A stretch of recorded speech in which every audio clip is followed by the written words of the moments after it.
ఉత్తమే క్షణకోపస్య మధ్యమే ఘటికాద్వయం అధమేస్య అహోరాత్రం పాపిష్టే మరణాంతకం అనే శ్లోకం యొక్క అర్థం మనిషి వ్యక్తిత్వాన్ని బట్టి కోపం ఎంతసేపు ఉంటుందో వివరిస్తుంది. ఉత్తముడైన వ్యక్తి కోపం క్షణకాలం ఉంటుంది.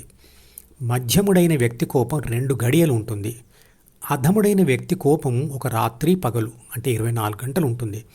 ఇక పాపిష్టి మనిషి కోపం మరణం వరకు ఉంటుంది. అందరిలో ఉండే ఆత్మ ఒకటే కదా, మరి మనిషికి ఈ తేడాలు ఎందుకున్నాయి? దీనికి కారణం తెలుసుకోవాలంటే ముందు కోపం రావడానికి కారణం ఏమిటో తెలుసుకోవాలి. పైన ఉన్న చిత్రపటం గమనిస్తూ ఈ విషయాలను అర్థం చేసుకోండి. ప్రాపంచిక సమాచారం మరియు కోరికలు జ్ఞాపకాల పుస్తకంలో అంటే డిలో ఉంటాయి. ఆ గత సమాచారం మరియు కోరికలు మరియు ప్రస్తుతంలో జరిగే సంఘటనల్లో కోపానికి కారణమవుతాయి. ఏ మనిషి అయితే ద్వితీయ మనసుకు అతుక్కొని ఉంటాడో, అంటే ఏబిసి డిఈఎఫ్కు నిరంతరంగా అతుక్కొని ప్రాపంచిక వ్యవహారాలు చేస్తూ ఉంటుందో అది నిరంతరంగా డీని చదువుతూ ఉంటుంది. అటువంటి మనిషి గతంలో జరిగిన నష్ట కష్టాలను మానవమానాలను నిరంతరంగా తలుచుకుంటూ ఉంటాడు. అందువలన కోపానికి సంబంధించిన ఆ సమాచారం మరియు కోరికలు మరికొంతకాలం జీవించి ఉంటాయి. అలా అవి ఆ మనిషి మరణించేంత వరకు అతనికి గుర్తుకొస్తూనే ఉంటాయి. అందువలన ఆ మనిషికి ప్రాథమిక మనసులోని 6 గుణాలు మరింత తీవ్రమవుతూ బ్రతుకున్నంత కాలం బాధిస్తూనే ఉంటాయి. అలాంటి మనుషులు ధ్యానం గురించి తెలుసుకోవడం జరిగినప్పుడు కానీ, లేదా ధ్యానం తెలిసిన మనిషి చెప్పిన మాటలను విన్నప్పుడు కానీ అందులోని కొందరికి ధ్యానం చేయాలని కోరిక కలగవచ్చు. ధ్యాన సాధనలో ఏబిసి డిఈఎఫ్ దారి వదిలి జీహెచ్ దారిలో ప్రయాణించేందుకు ప్రయత్నం చేస్తుంది. ఆ ప్రయత్నం కొనసాగుతూ ఉన్నప్పుడు డిలోని వాడని కోప సమాచారం మరియు కోరికల తీవ్రత తగ్గుతూ పోతుంది. ఆ ప్రయత్నంలో పాపిష్టి అనుకున్నవాడు మొదట అధముడుగా అభివృద్ధి చెంది తర్వాత మధ్యముడుగా మారి తర్వాత ఉత్తముడు అవుతాడు. అందువలన ఉత్తముడికి కోపం క్షణకాలం ఉంటుంది. కోపం లేదా క్రోధం అనేది అరిషడ్వర్గాలలోని అంటే 6 శత్రుగుణాలలోని ఒక గుణం. ధ్యానంతో ఈ ఒక్క గుణమే కాదు, అన్ని గుణాలు వాటి తీవ్రతను తగ్గించుకుంటూ చివరికి శూన్యమవుతాయి. అది శూద్రగుణం నుండి వైశ్య మరియు క్షత్రియ మరియు బ్రాహ్మణ గుణాలుగా మారి చివరికి నిర్గుణ స్థితి అంటే స్థిత ప్రజ్ఞ వస్తుంది. అదే నిర్వాణ స్థితి, అదే మోక్షం, అదే ఆత్మ పరమాత్మగా మారడం అంటే. కోపం రావడం అంటే పరిశుద్ధమైన ఆత్మ మలినమైపోవడం అన్నట్లే. పైన ఉన్న చిత్రపటంను గమనిస్తూ ఈ విషయాలను అర్థం చేసుకోండి. ఏ బితో కలిసినప్పుడు కొంత, తర్వాత ఏబి సితో కలిసినప్పుడు మరికొంత, తర్వాత ఏబిసి డితో కలిసినప్పుడు మరికొంత, తర్వాత ఏబిసిడి ఈ ద్వారా ఎఫ్ని అంటే ప్రపంచాన్ని కలిసి అనుభవం పొందినప్పుడు పూర్తిగా మలినమైపోతుంది అని ఇదివరకే తెలుసుకున్నాం.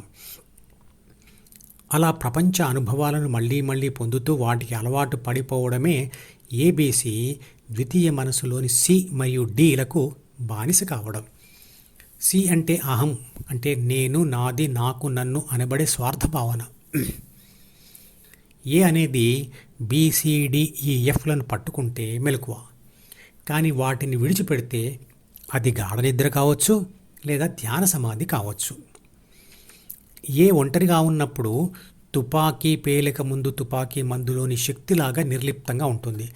కానీ పేలిన తర్వాత శక్తికి తుపాకీ గురిపెట్టిన వైపు దిశ ఏర్పడి బుల్లెట్తో కలిసి ప్రయాణించి ఎదురుగా వచ్చిన వ్యక్తిని హత్య చేయవచ్చు. అదేవిధంగా ఏ అనేది బిసిడిఈఎఫ్లను కలిసినప్పుడు మంచి లేదా చెడు పనులు చేస్తుంది. శక్తి ప్రవేశించిన ప్రతి పదార్థం కదులుతుందా అంటే శక్తి ఉన్న పదార్థం కదలవచ్చు, కదలకపోవచ్చు. ఉదాహరణకి ఎత్తు మీద పెట్టిన రాయిలో స్థితిశక్తి చేరుతుంది, కానీ ఆ స్థితిశక్తి ఉండడం వలన ఆ రాయి తనంతట తానే అటు ఇటు కదలదు. అలాగే ఉష్ణశక్తి ప్రవేశించిన పదార్థం వేడెక్కుతుంది కానీ కదలదు.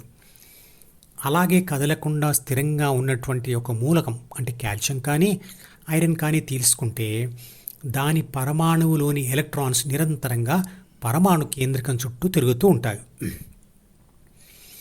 కానీ ఆ పదార్థం కదలదు. పైకి పదార్థం కదలకుండా ఉన్న లోపల ఎలక్ట్రాన్లు నిరంతరంగా న్యూక్లియస్ చుట్టూ తిరుగుతూ ఉంటాయి కదా.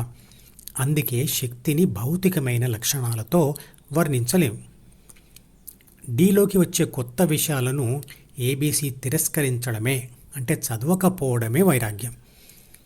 డీలోకి ఇదివరకే వచ్చి చేరిన విషయాలను వదులుకోవడానికి చేసేది అభ్యాసం, అంటే ధ్యాన సాధన. ఈ రెండు పద్ధతులు కలిసే సంపూర్ణ ధ్యానం అవుతుంది. ఏబీసీ ధ్యాసను డీలోకి వస్తున్న బాహ్య ప్రపంచ సమాచారానికి వ్యతిరేకంగా ఉంటూ డీలోనే ఉన్న ప్రాపంచిక సమాచారం మీదికి మళ్లించడం వలన ఆ కోరిక తాత్కాలికంగా నశిస్తుంది. ఇది వైరాగ్యం.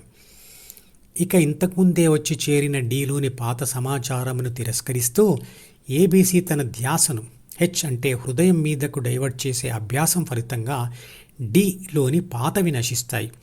దాంతో కొత్తవి రాకపోవచ్చు, ఉన్న పాతవి నశించడం జరుగుతుంది. అప్పుడు ఏబీసీ డిఈఎఫ్ని సంపూర్ణంగా వదులుకోవచ్చు. వైరాగ్యంలో దానం, తపస్సు అనే రెండు భాగాలు ఉన్నాయి.